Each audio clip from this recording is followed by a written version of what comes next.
Merci de vous joindre à nous pour cette session de formation sur du Edge Computing. C'est notre Cloud Room tous les jeudis à la même heure où nous parlons des sujets autour du cloud. Donc, aujourd'hui, nous allons voir ce que c'est que le Edge Computing et comment est-ce que le Edge Computing nous permet aujourd'hui de booster la puissance de nos opérations et d'être une alternative aux hyperscalers, aux clouds classiques que nous avons et quelles sont les erreurs à ne pas commettre et comment l'utiliser au meilleur de son potentiel. Tout d'abord, qui sommes-nous? Nous sommes Cloud Inspire et nous avons mis en place des outils et des stratégies pour vous permettre de lancer votre cloud dédié maintenant. Donc, avec notre outil qui est basé sur deux piliers. Un pilier technologique où nous apportons une solution clé en main avec la Cloud Factory, qui est un ensemble de solutions entièrement intégrées qui sont entièrement open source pour vous permettre de gérer et de déployer votre cloud en toute autonomie. Et nous faisons de la même commande au même moment sur le second pilier, toute la partie formation d'équipe, le one-on-one coaching, pour vous donner tout l'outillage nécessaire parce que la technologie sans la formation ne sert à rien. Et c'est sur ce point où nous venons aussi en accompagnement pour vous donner tout le savoir-faire pour que vous maîtrisiez les solutions que nous déployons. Donc, c'est du conseil en transformation digitale, du conseil en fait, coaching en stratégie de migration vers le cloud, comment adopter la bonne stratégie gagnante pour pouvoir dynamiser et avoir une infrastructure qui soit scalable et qui soit sécurisée et qui soit hyper flexible. Donc, c'est sur ces aspects et sur ces piliers que nous venons vraiment en renfort pour vous accompagner dans toute votre transformation digitale. Donc, aujourd'hui, notre Cloud Room va parler du Edge Computing. On entend beaucoup parler du Edge Computing, mais beaucoup de personnes ont du mal à comprendre réellement ce que c'est. Cette session va permettre d'éclaircir toute la complexité ou bien tout le flou qui est autour de ce buzzword et comment est-ce que vous pouvez l'utiliser et apporter une nouvelle stratégie de déploiement et de contournement surtout pour améliorer vos opérations. Si vous êtes un MSP, si vous êtes un ISP ou si vous êtes juste une entreprise qui a besoin de booster ses opérations et de réduire surtout ses coûts.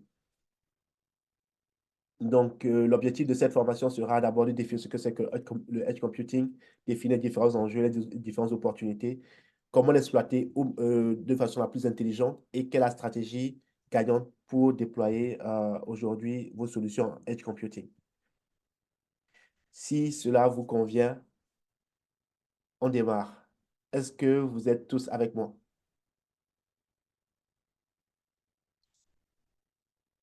Allez, c'est parti. Tout d'abord, qu'est-ce que le edge computing?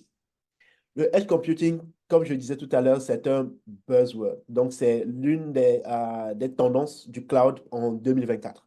Donc, le edge computing, comme son nom le dit, c'est juste des traitements en périphérie des infrastructures.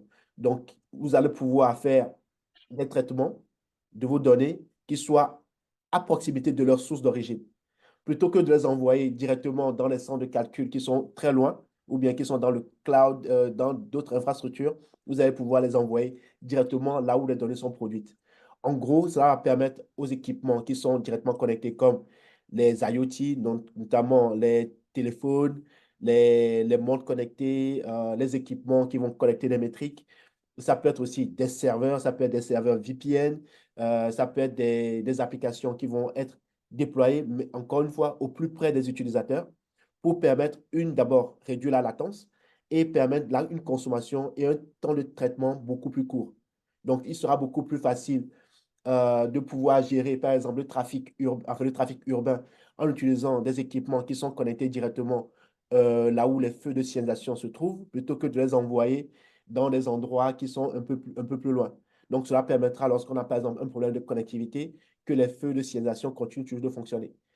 En France, on va avoir des systèmes de métro, on va avoir des systèmes comment dire, téléphoniques avec nos téléphones, on va pouvoir appeler et les antennes à partir desquelles on va pouvoir relayer comment dire, nos communications doivent être au plus près de comment dire, des équipements téléphoniques, notamment de nos téléphones cellulaires, de nos smartphones et ainsi de suite. Donc, cela permet d'avoir un temps de traitement beaucoup plus rapide et nous permet comment dire, de consommer cette ressource-là directement et de la traiter.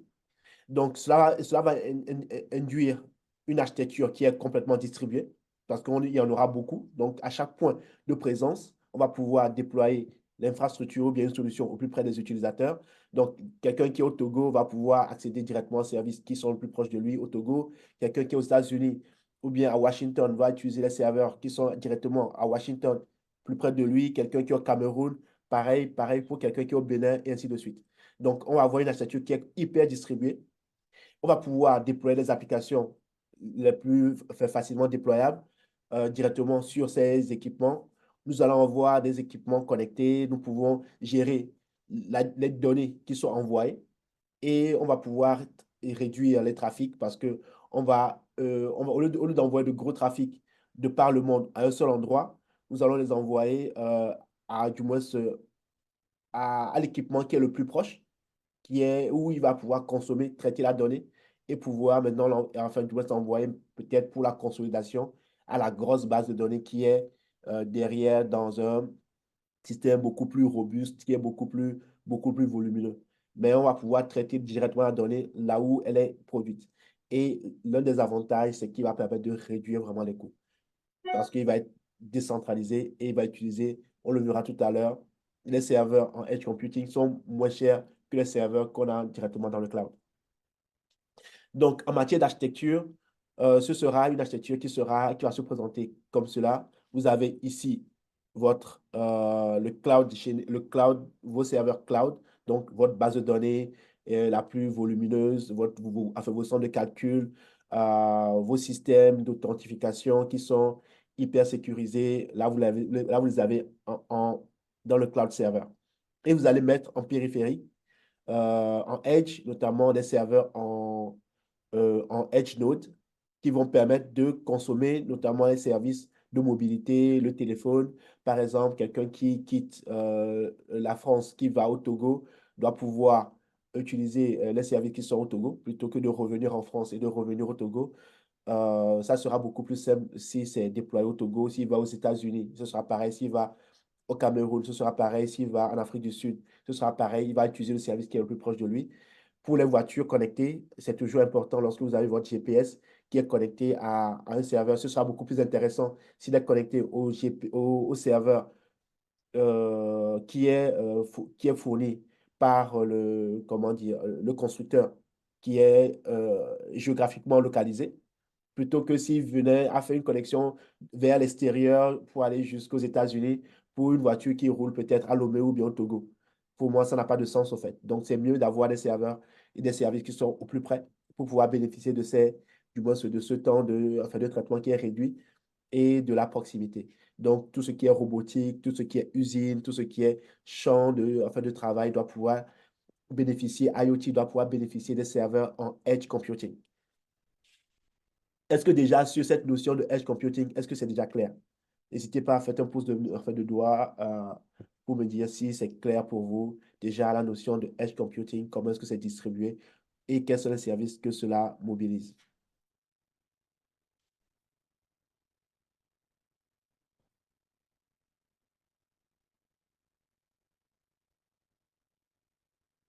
OK. Et quelle sera l'importance lorsqu'on fera du edge computing? L'importance sera d'abord la réduction de la latence. Donc, comme je disais tout à l'heure, le temps enfin, qu'un service ou bien qu'une donnée va parcourir en quittant votre téléphone ou bien en partant de votre ordinateur vers un serveur qui se trouve aux États-Unis sera plus long si tel serveur est en France et je suis en France. Si je suis au Togo, ce sera beaucoup plus court si le trafic va directement au Togo plutôt que s'il devait passer par Londres avant de revenir au Togo. Donc, le temps de latence est réduit. Donc, ce qui permet d'avoir de meilleurs résultats. L'efficacité est améliorée parce que les données sont envoyées en matière de bande passante, on ne va envoyer que les données de traitement vers les serveurs de destination qui sont spécialisés pour. Donc, on ne va pas envoyer de grosses données sur pour utiliser de façon massive le transit, mais on ne va envoyer qu'à l'extérieur ce qui est destiné à l'extérieur. Une fois que le traitement est fait, il n'y a que ce traitement-là le résultat de ce traitement-là qui est envoyé, ce qui permet de réduire vraiment le coût de consommation et la bonne passante. La sécurité sera accrue dans le sens où il y aura que les données sensibles seront traitées à leur lieu de production. Souvent, dans les institutions financières, il est interdit, enfin, il y a des lois aujourd'hui qui réglementent le fait que les données d'une banque dans un pays ne soient pas traitées hors du lieu géographique de la banque. Donc, une banquière, par exemple, au Cameroun, doit avoir le traitement de cette donnée au Cameroun. Ne doit pas avoir le traitement de cette donnée, par exemple, aux États-Unis. Donc, ce qui permet aujourd'hui de garantir une sécurité des données qui sont produites en matière de transfert, de transactions et ainsi de suite. L'architecture est distribuée parce que cela va vous imposer en fonction du lieu géographique que vous voulez couvrir, d'avoir une architecture qui va être au plus proche des différents utilisateurs. Donc, vous n'êtes pas lié à un fournisseur, mais vous pouvez avoir de la redondance, comment dire, une répartition géographique qui va vous permettre de traiter le maximum de données provenant de vos différents utilisateurs s'ils sont répartis dans le monde. Et l'autre aspect qui est super important, c'est la réduction de l'empreinte numérique. Donc, vous pouvez mettre en place ce qu'on appelle des micro-clouds, qu'on a vu aussi la dernière fois lors de nos premières formations. Vous pouvez toujours revenir à nos chaînes YouTube. On a parlé de ce que c'est que le micro-cloud, comment est-ce qu'on le met en place. Donc, vous pouvez mettre en place toute une infrastructure de votre société avec tous les services qu'il faut, mais en version réduite. Donc, vous allez créer des micro-clouds sur 2, 3, 4, 5 serveurs et vous allez gérer toute votre infrastructure sur ces serveurs-là en edge computing, de la même manière que vous avez les serveurs chez Amazon, Google et Azure, mais que vous allez créer vos propres clouds en utilisant des micro-clouds directement en edge computing chez les différents fournisseurs. Aujourd'hui, il y en a plein. On va vous montrer la liste. Il y a Contabo, il y a OVH, il y a Skillaway, il y a Hessner, il y a One Provider, il y a Ionos, et nommez-les, il y en a énormément. Il y a énormément aujourd'hui. L'offre de service, le catalogue aujourd'hui est énorme. Et les coûts aujourd'hui qu'ils proposent en matière comment dire, en matière de service, ce sont des coûts hyper intéressants, hyper intéressants. Donc, quelle sera la différence entre un cloud computing et un edge computing? Donc, en cloud computing, comme nous le connaissons tous, ce sera la centralisation. Donc, prenons le cas d'Amazon, par exemple.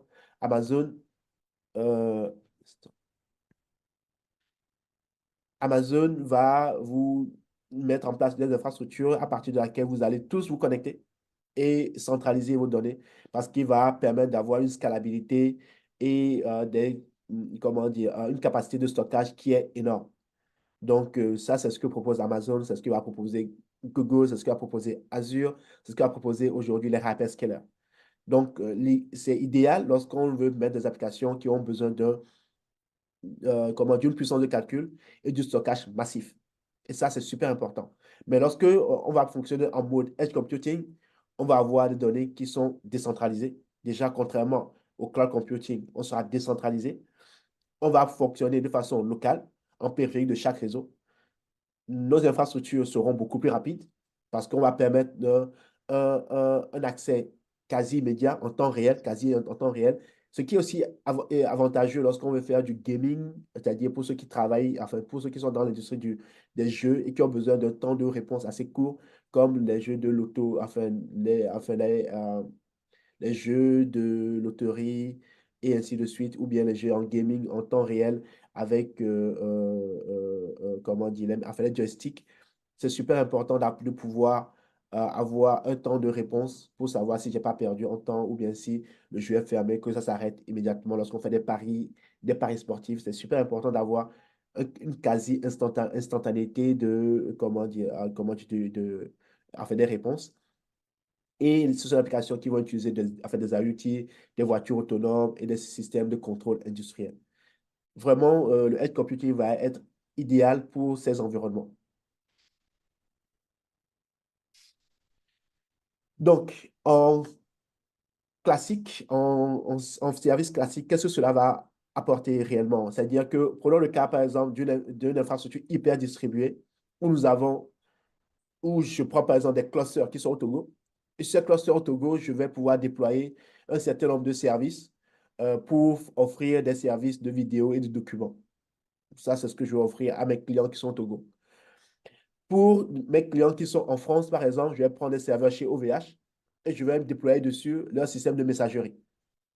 C'est ce que je décide. C'est ce que mes clients font. Je pourrais, par exemple, au Bénin, déployer mes serveurs. Au serveur au Bénin, je peux prendre le serveur chez la ASBIN et c'est le cloud du gouvernement. Je peux déployer dessus des services DNS, je peux déployer dessus des services avec du Docker, avec un certain nombre de services que je vais offrir à mes clients. Et je vais pouvoir, peut-être pour des clients que j'ai aux États-Unis, eux ont besoin de Kubernetes, d'une base de données et puis d'une appliance de sécurité. Donc, je prends des serveurs chez Contabo et je vais pouvoir déployer dessus des serveurs pour offrir les services de Kubernetes, de database et d'appliance de sécurité. Voilà comment est-ce qu'on pourrait utiliser des services en edge computing et offrir les mêmes services que vous avez aujourd'hui chez les cloud providers, mais à différents endroits de votre, comment dire, géographique avec des services qui sont complètement différents, peut-être les uns des autres, en fonction du type de service que vous offrez. Par exemple, là, c'est le cas d'un MSP qui a des clients un peu partout. Mais si c'est le cas, par exemple, d'une société de services qui va faire du gaming, il va pouvoir déployer les mêmes services dans différents pays avec les mêmes niveaux de sécurité, les mêmes niveaux d'exigence et avec le même niveau de conformité. Donc, ce qui permettra, quel que soit l'endroit géographique du client, il doit pouvoir se connecter sur le serveur qui est le plus proche de son lieu de traitement et pouvoir bénéficier des mêmes avantages et de même flexibilité que s'il était dans un autre endroit du globe. Donc voilà comment est-ce qu'aujourd'hui, le edge computing peut être vraiment une alternative aujourd'hui aux solutions de cloud centralisées où nous allons proposer, enfin, où ça propose une solution qui est beaucoup plus décentralisée. Est-ce que c'est déjà clair à votre niveau? Est-ce que c'est clair?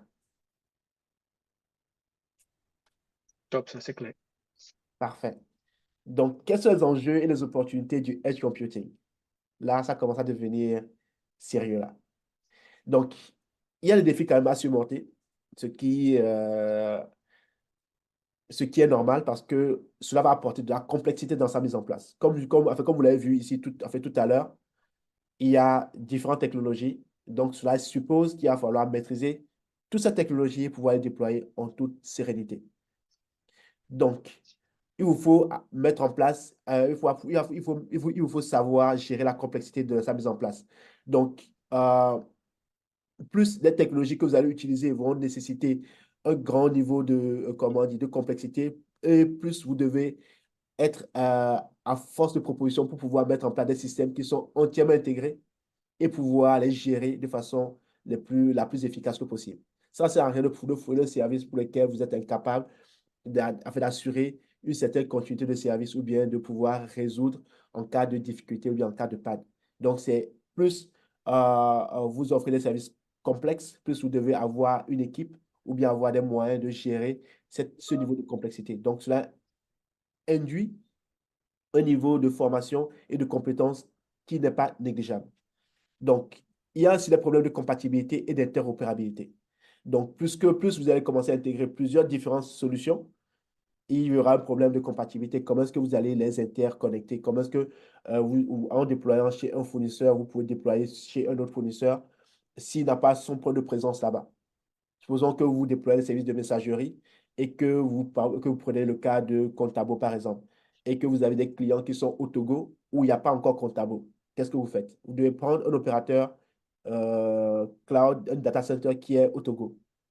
Mais comment est-ce que vous ramenez ce même niveau de technicité et de service au Togo sans vraiment reconstruire la roue?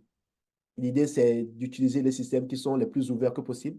Donc, on va rentrer dans les protocoles compatibles, open source, du coup, et assurer une meilleure intégration entre les différents systèmes. Donc, peu importe le fournisseur avec lequel vous allez être amené à travailler, vous devez être capable de vous adapter assez, comment dire, aux standards, aux normes standards, et de pouvoir interagir et de pouvoir opérer en toute simplicité.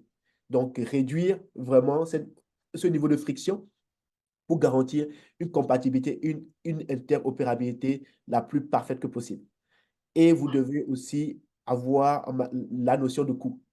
Vous allez proposer une solution en edge computing dans l'idée que, dans la perspective que vous voulez réduire les coûts. Sinon, apprenez Amazon, prenez Google, prenez Azure, et puis faites votre expérience. Ça coûte hyper cher. Les coûts, vous devez vraiment analyser quels sont les bénéfices, coûts que vous devez, enfin, que vous êtes prêt à assumer lorsque vous allez faire ce pivot. Donc, il va falloir vraiment évaluer quel est le niveau de performance de formation de votre équipe. Comment est-ce que vous êtes prêt à supporter comment dire, ce changement de, comment dire, de mode opératoire? Comment est-ce que vous allez être capable de pouvoir assurer le même niveau de service sur différents sites avec différents fournisseurs? Comment est-ce que vous êtes capable afin de gérer tout cet écosystème? Là, vous devez vraiment vérifier, est-ce que en matière de coût, est-ce que le coût, est-ce que ça vaut vraiment la peine de faire cet investissement? Et vous devez vraiment associer, vraiment avoir les vrais coûts et puis pouvoir faire vos calculs en toute connaissance de cause. Super important parce qu'on va voir ça tout à l'heure. Lorsqu'on prend par exemple une solution, un service, on va prendre l'instance d'Amazon, un de ces deux qui est une machine virtuelle d'Amazon. On va prendre une machine de type classique, raisonnable en entreprise, d'accord? On va prendre une machine M6G 4X large, donc ce sera quoi, du 16 vCPU classique et du 64 Go de mémoire. Pour une machine pareille, vous l'avez à 409,68 $ par mois. Donc, pour avoir une machine de cette capacité et pouvoir gérer vos services sur vos serveurs, disons comme ça, vous avez ça à 409 $ par mois. Ça, c'est le coût d'une instance, d'une machine virtuelle chez Amazon. Que propose Scaleway? Donc, si on va chez Scaleway, on prend pratiquement la même configuration avec 16 vCPU, 64 Go de RAM et 3,1 GHz avec 1 Tera de stockage. On est à 119 € par mois. Donc, on est déjà 4 fois moins le prix. Et si on va chez Contabo, on prend pratiquement la même configuration. On a AMD du 12, comment on dit, du 12 vCPU qui n'a pas vraiment la même capacité en matière de vCPU. Et on a 64 Go de RAM, 1 Tera. On se retrouve à 96 $ à peu près par mois. Donc, vous avez vu, en matière de coût, c'est pas pareil. Donc, vous pouvez passer du simple au triple, des fois au quadruple, des fois, c'est même fois 10 en fonction de la taille des machines que vous voulez créer chez les différents fournisseurs. Donc, vous devez être fort de proposition pour savoir réellement ce que vous voulez gagner comme avantage en prenant les services en edge computing, parce que vous pouvez vraiment, mais vraiment réduire les coûts de votre infrastructure en adoptant du edge computing plutôt que de faire juste des machines directement chez le cloud provider. D'accord? Est-ce qu'il y a des questions déjà à ce niveau? Non, il n'y a pas de question. Merci, Dani, pour ce comparatif. Ouais, je confirme effectivement ce que tu dis. J'ai un peu des infos selon lesquelles bon, un petit contact avec certaines entreprises ici en France qui dépensent des milliers d'euros par mois. Je crois, si je ne me trompe pas, des milliers d'euros par mois pour leur service cloud. Cependant, et pour des besoins économiques et peut-être de compliance en termes de gestion des données, ils sont en train d'utiliser on-premise. Et j'ai eu les informations selon lesquelles alors, ils ont acheté des infrastructures sur le data center et ça leur a coûté plus ou moins 2 mois C'est ça. de coût de 2 mois de location des serveurs dans le cloud. Donc, bon, c'est vrai qu'après, il y a aussi la maintenance, et, voilà, et en général, mais sinon, voilà, le coût est vraiment, ça divise même par 10 parfois. Donc, juste pour, voilà, c'est vrai que ça ajoute d'autres problématiques, mais cependant, en termes de coût, il n'y a pas match, quoi. C'est ça. Merci pour ce partage Mhm. d'expérience. Merci beaucoup, Bertrand. Donc voilà, le coût peut vraiment être réduit. Mais attention, attention, ça a un prix. Donc le prix ce qu'on appelle du do-it-yourself, faites-le vous-même, ça a un prix. C'est-à-dire, c'est pas parce qu'aujourd'hui, vous ne payez pas pour les services que propose Amazon que c'est que c'est que c'est ça. Parce qu'après, vous payez pour un service manager. Mais là, c'est à vous-même de construire ce service manager-là. Donc, il faut un savoir-faire et des compétences techniques. Donc, il va falloir mettre en place tous vos connaissances apprendre à gérer, surtout en edge computing, les services managés que vous voulez offrir. Donc, ça, il faut mettre en place, il faut vous former et sécuriser ce que vous mettez en place. Donc, surtout, éviter les erreurs que vous pouvez éviter. Je le dis, c'est vraiment éviter les erreurs que vous pouvez éviter. Gagner du temps en utilisant les expériences des experts. Donc, il y a certaines failles de sécurité qui peuvent vous coûter hyper cher. Donc, vous pouvez fermer boutique parce que vous n'avez pas été assez ingénieux ou bien vous n'avez pas, ou bien vous ne savez pas que le système que vous mettez en place avait des vulnérabilités. Donc, vous devez y aller en connaissance de cause et vous devez vous préparer comment dire, à être vraiment formé et gagner du temps et surtout récupérer de l'expérience de ceux qui savent faire du cloud et du edge computing.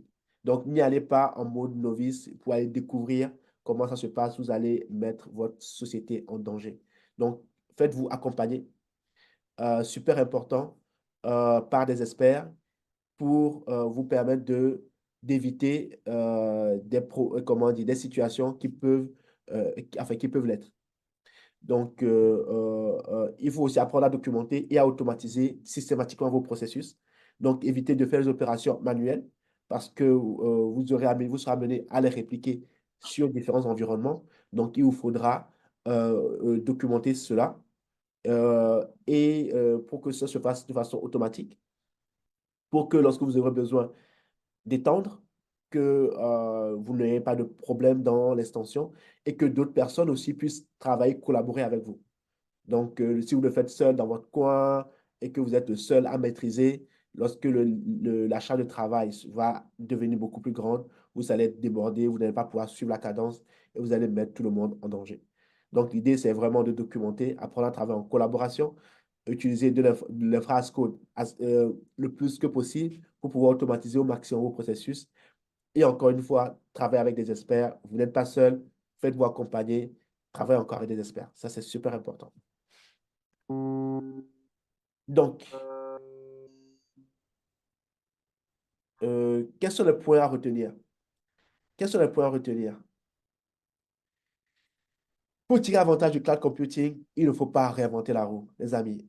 Réinventer la roue ne sert à rien, c'est juste une perte de temps. Donc, nous allons apprendre à utiliser des solutions open source qui existent, qui fonctionnent bien.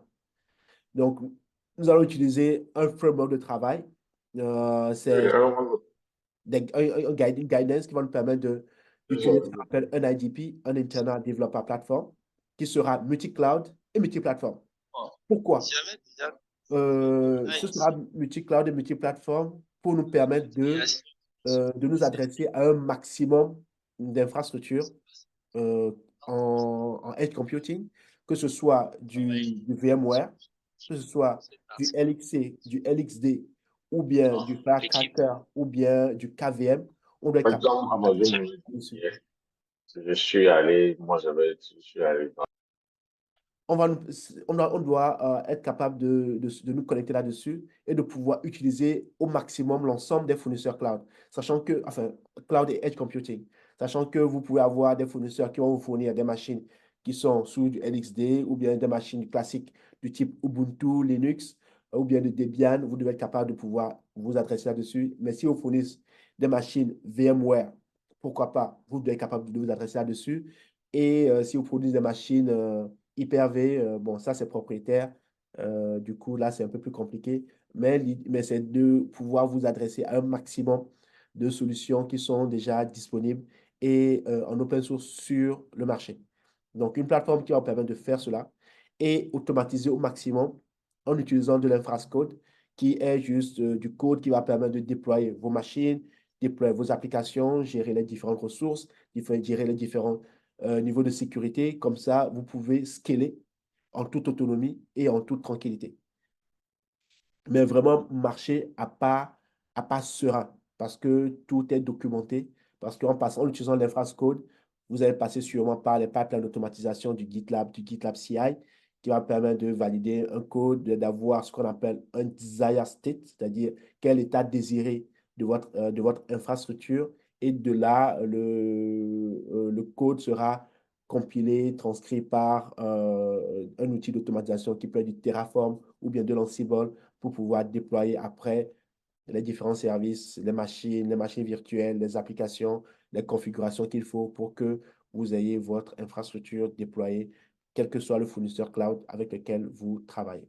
Que ce soit Contabo, OVH, au Bénin, au Togo, en Côte d'Ivoire, au Cameroun, en Afrique du Sud, on est capable de travailler avec le maximum de fournisseurs aujourd'hui qui existent.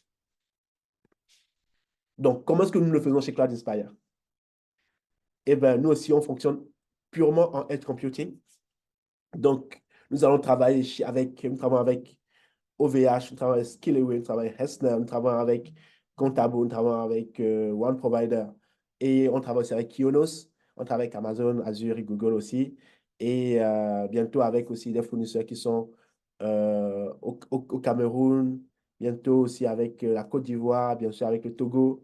Donc, on est capable de nous adresser sur cet ensemble d'écosystèmes et fournir des services cloud qui soient accessibles avec des services managés que nous voulons mettre en place.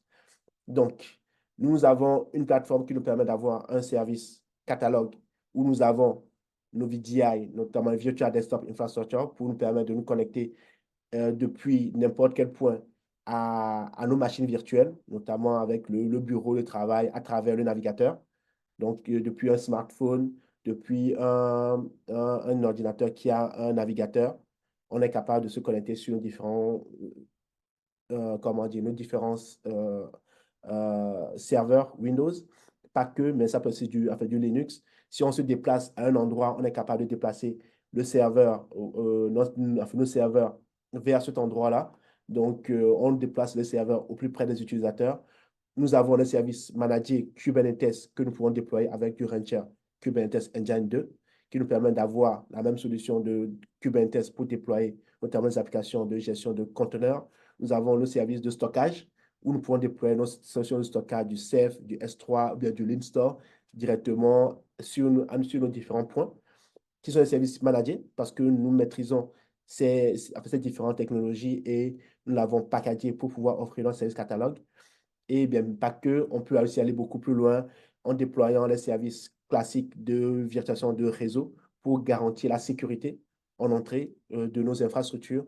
On utilise de l'OpenSense, on utilise de Valor, on utilise du PFSense, mais on peut utiliser aussi d'autres appliances. Aujourd'hui, ce que nous avons intégré chez Cloud Inspire, chez l'OpenSense, Valor et puis PFSense pour gérer la sécurité ingress et puis egress de nos, comment dire, en bordure des différentes infrastructures edge que nous mettons en place. Parce que lorsqu'on déploie des services, on a besoin de les protéger. Comment est-ce qu'on les protège? On met en place des firewalls. Et ces firewalls-là, c'est par ces différentes appliances que nous mettons en place. Et une fois que ces applications sont déployées, il nous faudra les superviser. Comme aujourd'hui, on supervise nos applications, on déploie automatiquement une suite d'outils de supervision qui est Prometheus, Grafana avec Metrics, qui nous permet de récupérer les métriques et de savoir comment est-ce que nos applications sont déployées, utilisées, consommées, ce qui nous permet de faire des opérations comment dire, proactives et éviter que le problème comment dire, n'arrive avant qu'on ne réagisse, mais on peut anticiper sur des fonctionnements et sur des comportements inhabituels. Et on sait exactement ce qui se passe dans notre réseau. Nous avons des applications business que nous sommes capables de déployer en un clic, notamment du WordPress, de l'Odoo, du Nextcloud, du cPanel, du Rocket du 3CX, pour ceux qui veulent faire de la téléphonie, tous ceux qui veulent faire des chats, tous ceux qui veulent gérer leurs applications intégrées de façon unique comme avec le cPanel, du hosting. On a aussi notre Drive pour gérer nos documents partagés à la version de Google Drive. Et nous avons notre outil d'ERP et de CRM qui est Odoo. Et on utilise aussi Dolibar aussi.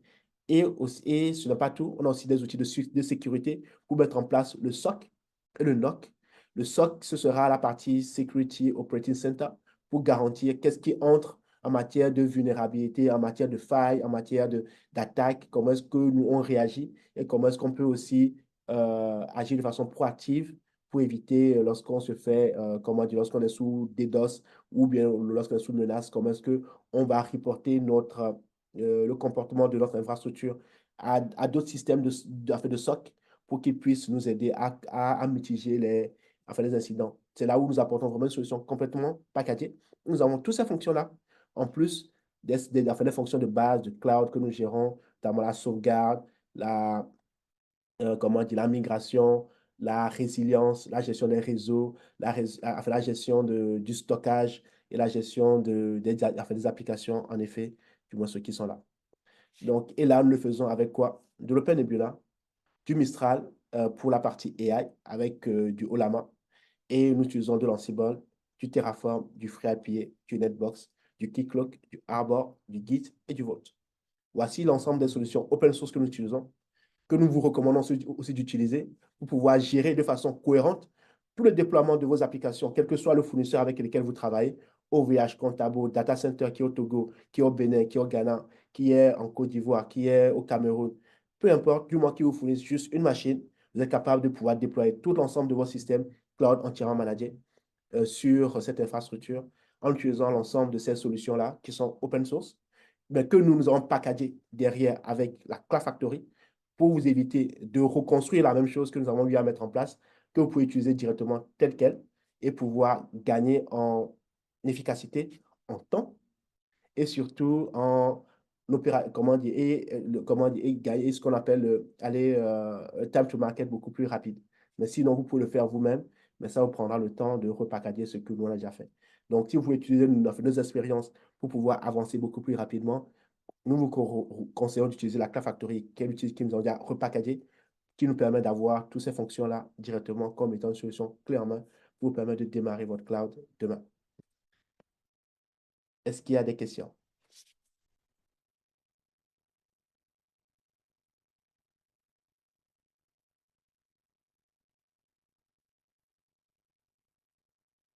Est-ce qu'il y a des questions? Ou bien ça a été super clair?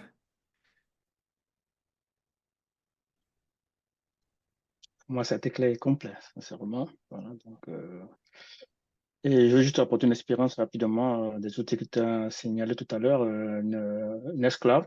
Donc, c'est très important que vraiment comprendre vraiment l'importance de cet outil qui voilà, permet de partager le fichier, un petit peu comme le Google Drive. Je l'ai utilisé pendant près de 10 ans. Ça s'appelle OnCloud, maintenant ça s'appelle Nextcloud. Oui. Parce que j'en avais marre, je ne voulais pas mettre mes données sur sur le Google, donc je l'utilisais. Donc, pour vous dire, au niveau entreprise, on peut l'utiliser si vous avez des données sensibles. Pour le déploiement, c'est relativement simple. Voilà, vous avez accès à vos fichiers partout, vous pouvez le partager. Et même le calendrier, si vous ne voulez pas que Google vous regarde accès au calendrier, vous pouvez aussi gérer le calendrier centralisé par Nextcloud. Il y a pas mal aussi d'outils intégrés dans Nextcloud qui sont très intéressants, pardon.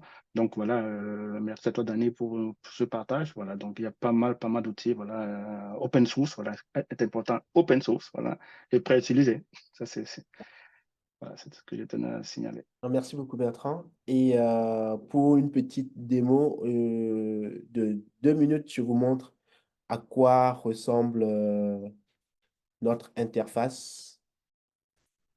Donc là, c'est l'interface de la Cloud Factory, notamment de OpenNebula, que vous pouvez aussi avoir. Et ici, pour vous montrer comment est-ce que nous gérons nos différentes infrastructures. Donc, c'est dans la partie infrastructure, dans la partie host. Vous allez voir en instant. Voilà.